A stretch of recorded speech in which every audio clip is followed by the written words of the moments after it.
Christiane, for the better part of the past year, has been following the story of the Baca twins who survived the shooting, and she joins us now with an update on their story. Christiane? Thank you, Denise and Brian. Well, two of the most famous survivors of 1 October have shared their journey exclusively with 8 News Now. We've been with Gianna and Natalia Baca, known to the world as the Baca twins, since the beginning. But they aren't the only ones in their family dealing with the aftermath of the country's deadliest mass shooting.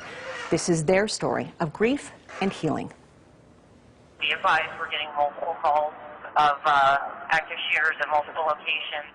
It's been 1 year since 1 October. Since Gianna and Natalia Baca were shot at the Route 91 Harvest Festival. A year since their entire world changed. It's been hard. For the Baca family, every single day is a roller coaster ride of emotions. There's like a new normal in our house where you just never know how they're going to wake up. Are they having nightmares? Yes, sometimes they do. What wakes you up? I feel like it's just like the memory, like that night, just going through it again. Yeah. Yeah, just the memories replaying. I don't know if we can put another one in there. I'm in Rocky UMC with a female with a gunshot wound to the head. Keep her neck stable. This is the reality of life a year after 1 October. A family struggling to deal with the emotional wounds of victim and caretaker. The twins still deal with the physical trauma of being shot. The bullet fragments permanently lodged in their bodies that caused Gianna daily pain, and that Natalia memorialized with her framed chest x-ray in her bedroom. For Cindy Baca, it's the never-ending pain of a mother trying to help her daughters cope.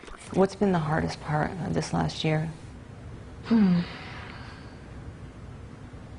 Just watching the girls just kind of struggle and not being able to do anything to fix it. 1 October has left its mark on this family.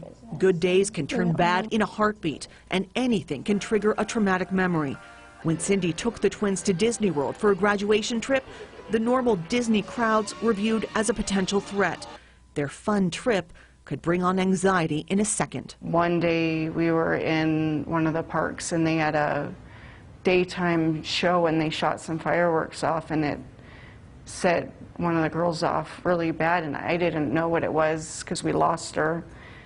And then my friend noticed, she found her like in the corner crying, and I thought it was like teenage girl stuff. She was scared she thought it was like gunshots, and then I felt horrible. I feel like I'm always like scanning and like looking out like windows and like just making sure that everything around me is safe. Do you think this is going to be how you live the rest of your life and how they live the rest of their life? Absolutely.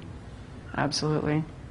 There's not a movie that I go to that I don't think about how could I get out.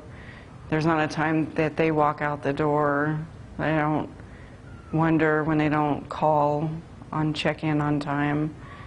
Like so many other survivors and their families, it's the emotional trauma, the new and permanent life changes that haunt them. Are you guys surprised that you're still on this roller coaster, emotional roller coaster, a year later? Yeah. It's scary to like think about in the past of what emotions I felt and why I was feeling that way, and now it's like they're coming back and I like understand why it's happening. Like what?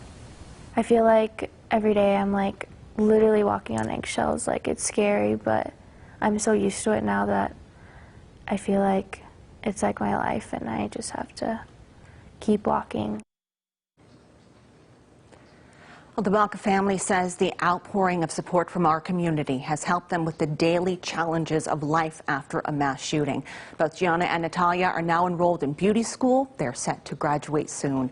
But they acknowledge that 1 October is now part of their history and their life story. And again, this is just one family story. There were 22,000 people there that night. Brian and Denise.